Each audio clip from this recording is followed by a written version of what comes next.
Kim Jong Il joined his father's world. First, he was made deputy director of the Propaganda and Agitation Department. But it turned out Kim Jong Il was crazy about movies. He also became deputy director of the Department of Culture and Arts. That's what he seems to really like. He started out very early producing plays and operas, and especially films. Films seem to be his real passion. With movies, Kim Jong Il could rewrite the story of his country. And it wouldn't be too long before he would try to script the rest of the world, too.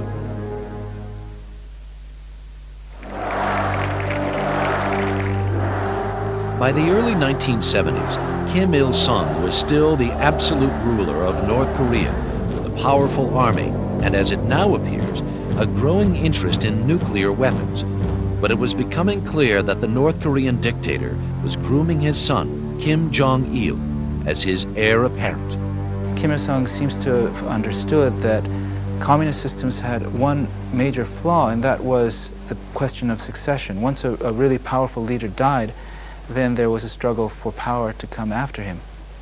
The best way to ensure Kim Il-sung's continued influence over Korea, even after his death, was to pass on power to his eldest son in this traditional, Korean Confucian manner. Kim Jong Il began to consolidate his own power. He ousted old-time party officials, replacing them with younger members loyal to him. And even as his father remained the great leader, Kim Jong Il began to take over the day-to-day affairs of government. And one big task, to develop his father's ideology of Juche.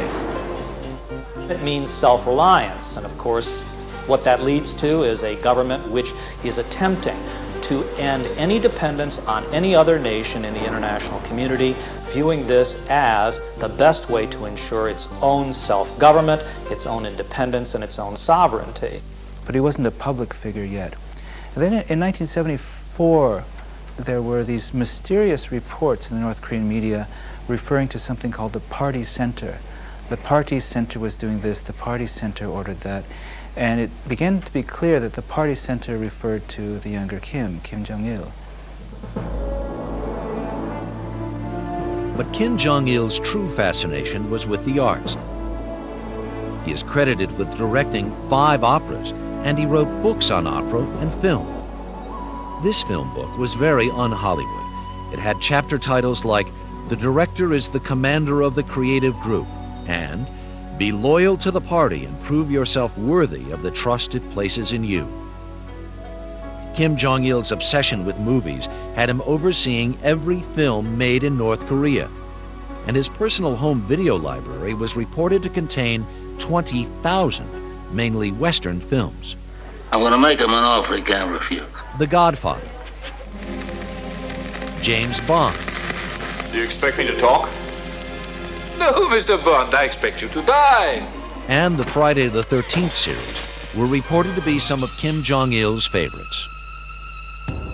Kim Jong Il was so desperate to become a movie mogul, he orchestrated a bizarre escapade right out of a screenplay. In 1978, he ordered the kidnapping of one of South Korea's biggest movie stars, Che Un-hee.